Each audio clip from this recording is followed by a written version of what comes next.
8월 13일 오늘 하나님의 말씀은 요한계시록 10장 말씀입니다. 1절로 3절 말씀.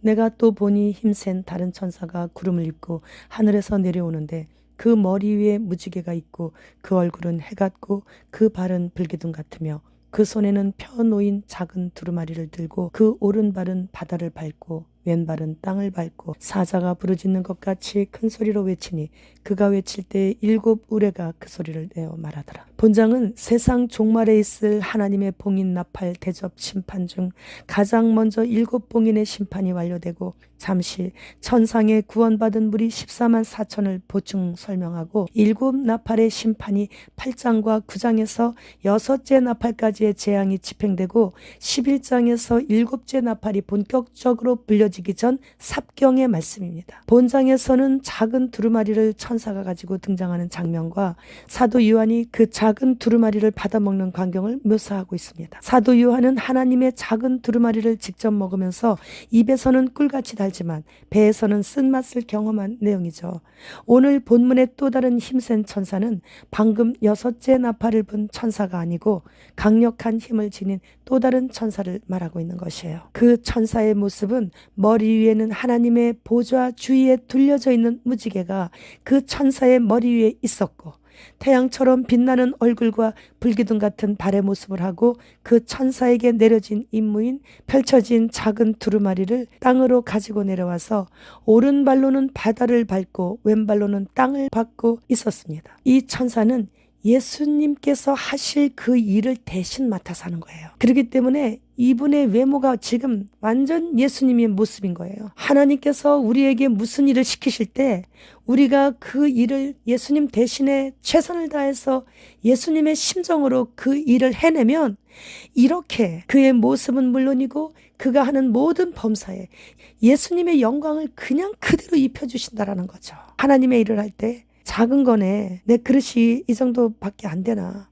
뭐 이러면서 약간 좀 그런 마음을 가지고 있다면 이러한 모습은 상상할 수가 없어요. 이 큰 천사는 하나님께로부터 부여받은 그 임무를 받은 높은 직책의 천사장들 가운데 하나가 분명하지만 예수 그리스도의 모습처럼 이렇게까지 황홀하게 멋있게 위엄있게 이런 모습으로 그 임무를 수행한다는 것은 정말 우리에게 벅찬 감동과 용기와 도전을 주시는 거예요. 우리도 하나님의 일을 이 천사처럼 그렇게 완벽하게 감당한다면 우리에게도 이 큰 천사에게 해주신 그 모든 것을 예수님의 그 모든 것을 다 입혀주신다는 거죠. 이 큰 천사가 받은 임무가 온 땅과 온 바다에 영향을 미치게 될 것임을 그의 모습을 통해서 알게 해주시는 거예요. 또 사자가 울부짖듯이 큰 소리로 외치는 소리가 들리면서 7 천둥이 각각 제 소리를 내면서 말을 하는데 그때 사도 요한이 그 말을 기록하려고 하는데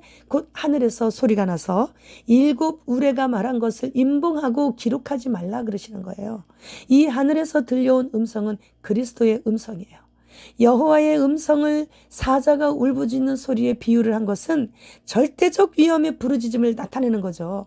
요한은 그 말을 알아들었기 때문에 기록하려고 하는 거예요. 그러나 그 음성은 7 우레가 말한 것을 인봉하고 기록하지 말라고 하셨어요. 아모스 3장 7절로 8절 말씀. 주 여호와께서는 자기의 비밀을 그 종 선지자들에게 보이지 아니하시고는 결코 행하심이 없으시리라. 사자가 부르짖은 즉 누가 두려워하지 않겠느냐. 주 여호와께서 말씀하신 즉 누가 예언하지 아니하겠느냐. 하나님께서는 아모스에게 말씀하신 것 같이 사자가 부르짖는 듯한 어미한 목소리를 내시면서 그분의 종에게는 다 보여주시면서 일하신다라는 것이죠.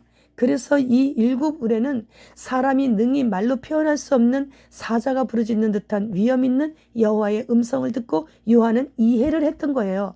그런데 이 말씀을 잘못 알아들은 다윗 선교의 목사님은 자신의 조카인 어린 학생의 꿈만 믿고 하나님께서는 그의 종에게 꿈으로라도 이렇게 알려주시고 일하신다고 잘못 해석을 함으로 인해서 우리나라는 지금까지 휴거 이야기를 하면 광신자나 이단에 빠진 사람 취급을 당하여 그런저런 오해받기 싫은 현재 안주하고 싶은 목사들의 입을 꼭꼭 막아놓고 있게 되는 거예요. 사도 요한은 그 천사가 바다와 땅을 밟고 서 있는 것을 보고 있는데 그는 하늘을 향해 자기의 오른손을 들고 영원 무궁토록 살아계신 분, 곧 하늘과 그 안에 있는 것들과 땅과 그 안에 있는 것들과 또 바다와 그 안에 있는 것들을 창조하신 분을 두고 맹세하며 더 이상 지체하지 않을 것이다 라고 말씀하시는 것을 들었어요. 더 이상 지체하시지 않을 것이다.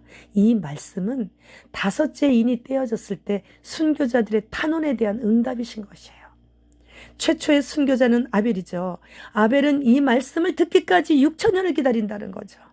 예수님의 제자들을 비롯해서 초대교회 때 순교자들은 2000년을 기다렸던 거예요. 그러면 우리는 그 순교자들처럼 사자에 찢겨 죽을 정도의 핍박도 받지 않았고 도망다니며 배고프고 목말라 한 적도 없이 평안하고 안전한 시대를 살아가고 있다가 팬데믹 때부터 깨닫고 휴거를 기다리고 있는 분들이 대부분이 아니겠습니까? 그런데 주님이 왜 이렇게 지체하시는지 나는 너무너무 힘들다고 기다리다가 지쳤다고 그런 푸념들을 늘어놓으면 되겠어요?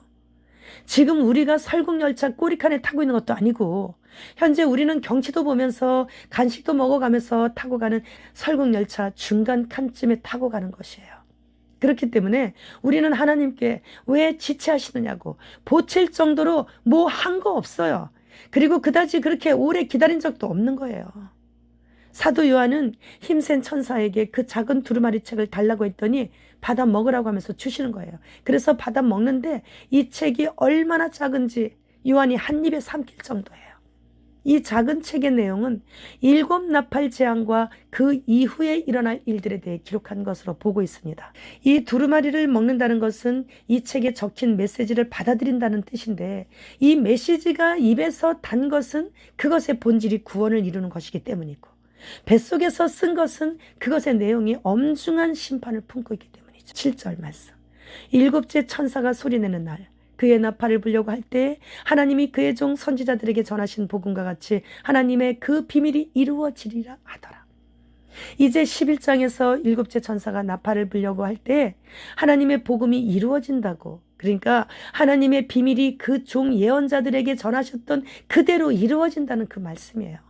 6째 나팔까지 다 불려지고 난 후 마지막 7째 나팔 하나를 남겨두고 지금 하나님께서 보충 설명을 하시면서 순교자들에게 지체하지 않으신다고 위로해 주시고 계시는 거예요. 그리고 7째 나팔이 불려질 때는 하나님께서 직접 개입하셔서 세상 나라를 더 이상 방치하지 않으시고 그 세상 나라를 이제는 하나님의 나라로 바꾸시겠다는, 그러니까 천년왕국은 바닥부터 천장까지 몽땅 그레이트 리셋을 하시겠다는 말씀이세요. 아무에게도 알려지지 않은, 아직 존재조차도 모르는, 있지도 않은 질병 X, 이 새로운 전염병에 대한 개발을 200여 명의 연구진이 지금 시작했다고 합니다. 애플의 새로운 헤드폰으로 사람의 생각하는 것들을 읽고 추측이 가능하게 되었다고 합니다.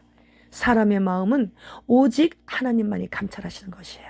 그런데 사탄이 또 따라하고 있어요. 터키의 16개 곡물창고 중에서 13개가 폭발해가지고 불타버렸어요. 현재 프랑스도 곡물창고가 지금 불타고 있고, 세계 최대의 밀 수출 국가인 우크라이나의 곡물이 하역되어지는 항구가 폭발해서 불탔어요. 기근이 이제 우리 눈앞에 왔어요. 접종자의 초기 치매율이 25배 증가됐다는 보고가 있습니다. 마라나타.